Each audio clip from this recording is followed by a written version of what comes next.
Hey y'all. Hello, everyone. Hello, my loves. This is your Divine Cancer, and God is here with you. And I am back with another live here on this channel.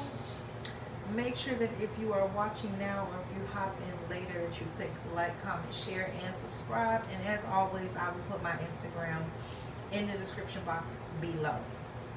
So, you guys voted. Y'all, I love sun-dried pineapples. They are so good.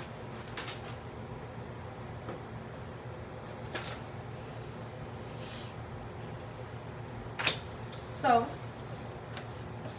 you guys voted. Those of you who follow me on Instagram, you guys voted for all 12 signs in their spiritual gifts. I have my handy dandy notebook here with me. It's so pretty. I love this notebook. It's like a soft, like, I don't know. It's a soft cover. I love it. So, I got halfway through Scorpio, and I got through Cancer, and I did a couple of the spell work notes because we're going to continue with those videos as well. I'll probably put it up here on the community tab, and I'll put it on my Instagram of what spell you guys want me to perform for you guys, to show you a couple of things that you can do for beginners in spell work or in hoodoo. So, y'all, we're doing Leo. We got a lot to cover with Leo. I mean, there's really no end when it comes to this sign. There's really no end when it comes to this sign. It does represent somewhat of the beginning. It is in the beginning of the chart. So this is fixed fire. Okay. And the Leo person being ruled by the sun is the light and life of the party. The Leo is fixed fire, loyal, stubborn, and childlike. This is the divine child of the zodiac. This person is represented by the adolescent child. Okay? With a pre-adult. And the Leo, being ruled by the fifth house, is the suave, of course, of the zodiac. Being in the fifth house, ruling sex and romance, this man can be very romantic and, you know, have all the right words to say. They truly do enjoy the performance or any opportunity to put on a show, because the Leo is an actor by nature. They can't help it. They everything they do is just, it's dramatized to some kind of level, you know. You'll find that the Leo enjoys sometimes role playing, you know, with their partners, or even becoming actors themselves. They enjoy being on film. So we would deem the spiritual gift of the Leo would be finesse. Absolutely. Absolutely, I can see this being finesse. Being the spiritual art and the spiritual gift that the Leo person exudes. Females more than the males, though. Females more than the males. I find the females to be more flamboyant when it comes to this kind of a gift. I find the female Leos to be more verbal than the male Leos. They're more flamboyant than the male Leos. The male Leos don't really come out of character unless it's like, I don't know, unless it's like really called for. Like, they don't just come out of character, just come out of character. Like, I feel like the females of all the zodiac signs may be a little more aggressive or be more aggressors than the males for whatever reason.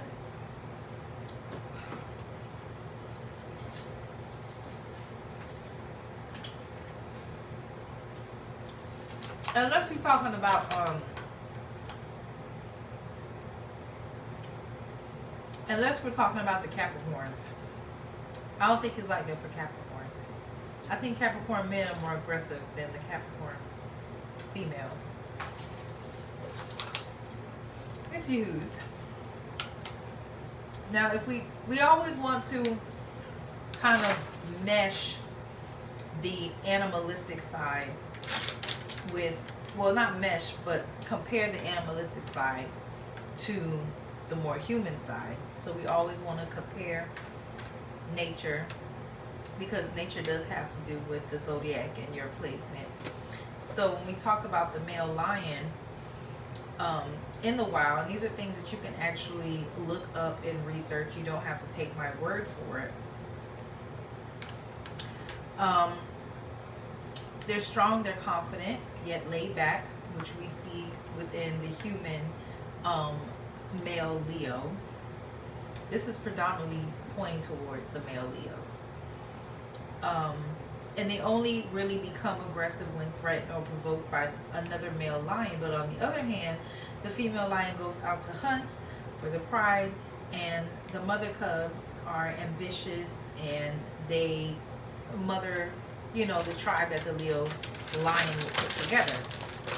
So they're very family oriented, especially being right next to Cancer on the chart. I mean, the Leo's in the 5th house, the Cancer's in the 4th house. So they're going to take certain traits from each other, especially when the Leo or when the Cancer is on the cusp of each other's sign. It's just a hot mess. It really is.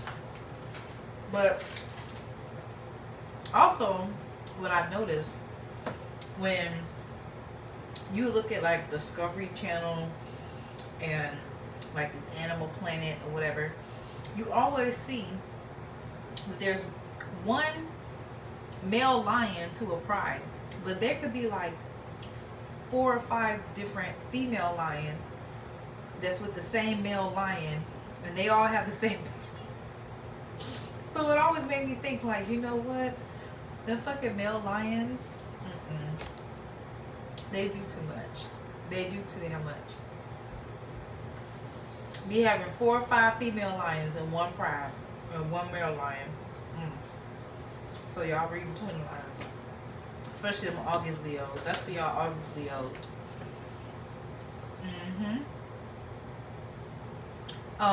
But the Leo woman is very, very ambitious. Leo women, they have this gift of like,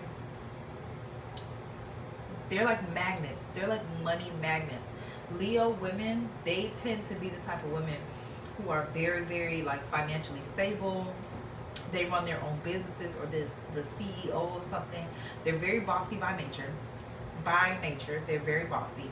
But these women, they are freaking money makers. Money makers. Very ambitious. I mean, all the female Leos that I've ever known in my life has always been educated and had good careers. All of them. Okay. And they're very beautiful. They're breathtaking. They're fierce. They demand the room. Like, female Leos, like, they're on their boss shit, straight up. Like, they're just on their boss shit all the time. The Leo is charming and somewhat childlike. No matter how old a Leo gets, you can always look into their eyes and see the adolescent in them. Leos, females and males, always tend to have like this childlike side to them. They're very playful. They're very childlike. They're very curious. They just do things just to do things. You know what I'm saying? Like, they're just, it's like they relive their childhood in their adulthood. It's almost like they never grow up because they're not supposed to. You gotta think about that. Okay? Unlike the Aries, which represents the baby. Now, a lot of times people get Aries and Leos mixed up when it comes to that, you know, on the like astrological side of it. Like, people get Leo and Aries mixed up. Like, oh, well, you know, the Leo is a child, the Aries is a child. No, the Aries is the baby. The Aries represents the beginning of the cycle. The Aries represents the newborn. Okay, the Aries is the one still sucking a thumb wearing a diaper. That's the Aries. The Leo is the adolescent child. So the Leo is represented by like the teenage years. You get what I'm saying? I would say Leo is between like, starts at like 12 and goes into the mother, which is what comes out of the mother and becomes the adolescent again. So it represents a life cycle. You get what I'm saying? Y'all gonna get that later. I know it went over a lot of y'all heads, but you'll get it later. For me, the way I look at the astrological chart is like different forms of evolution, different forms of recreation, different forms of life cycles. You know, that's why it starts at Aries and it starts from the baby and it falls into completion when you get to Virgo. You get what I'm saying? And then after you come from Virgo, okay, you're going into your karma, Capricorn. You know what I'm saying? To see how you're going to come back, get back to the baby. That's going back to God and falling back into that cycle again. It's deep. It's a lot. It's a lot, y'all. It's a lot. These are so good. I don't know if you guys like dried fruits. I do. I love sun-dried fruits. And I like the sun-dried pineapples. They taste so good to me. Okay. Let's wrap up with Aries. Not Aries, with Leo. We're at 12 minutes. Let's wrap it on up, and then we're going to get into Cancer. Later on today, we'll be getting into Cancer. The stubborn nature of Leo is what makes them fixed, and the finesse comes about when they want what they can't have. Now, we also have to remember that Leo's opposite polarity is Aquarius. So, not only are they passionate, are they romantic, being in the 5th house, being next to Cancer, but pulling from their opposite polarity, which is Aquarius, that represents air and intellectual, romance. It represents intelligence. This is where they get their finesse from. This is where they get that suave from. They're actually pulling from their opposite polarity. Now, you don't always have to pull negative energy from your opposite polarity. A lot of people make it seem like, oh, your opposing sign, that's the sign that you don't get along with, or that's the sign that which it does represent a part of your shadow side, but you can learn a lot from your opposing sign as well. And you do reap benefits from your opposing sign. Just like you reap the shadow side, you reap the benefits from it as well. Okay?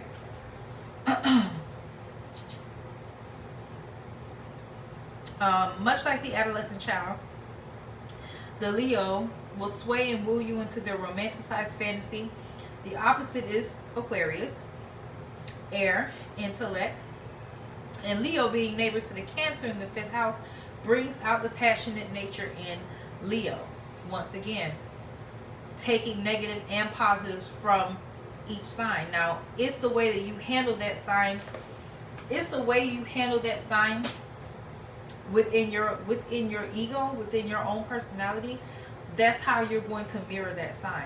Let's say, okay, for example, with Cancer, Cancer's opposite polarity is Capricorn. So Capricorn is representing of earth, representing of materialistic and earthly things. Materialistic is an earthly way of thinking. Okay. And the opposite of that will be Cancer, which is your emotional side. That's the side that you tap into, when nobody else is around. It represents the moon. It represents, mystery and, things of the heart and things of the spirit. So you're going to but Cancer tends to take the positive side of Capricorn, which is earthly gain. Okay, Capricorns tend to be very good in, business and making money and running companies. That's Capricorn shit, The Illuminati, that's Capricorn shit.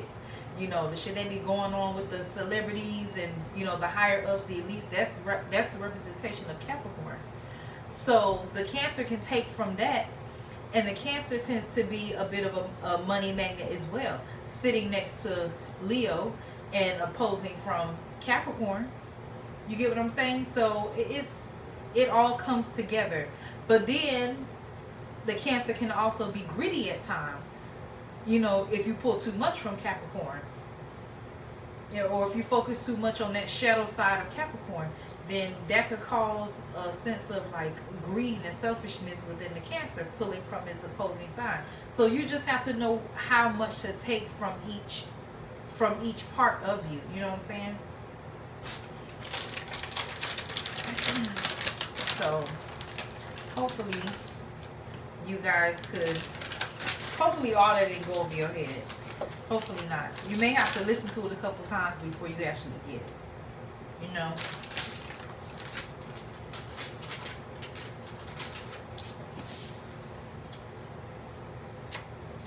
Sometimes you just gotta have like your eyes just wide shut to understand certain, you know, ways of understanding things. Okay, y'all. So that is all that I have for you for today concerning the lovely Leo, the lovely suave Leo. And until next time, I'll be back to do Cancer. Now, I really thought I was going to do Cancer first, but I don't know. Someone just pulling me to do Leo. Leo just wanted me first. Leo's just, take me. It's just, I guess. One must do what the spirit tells them to. Until next time, peace out, y'all.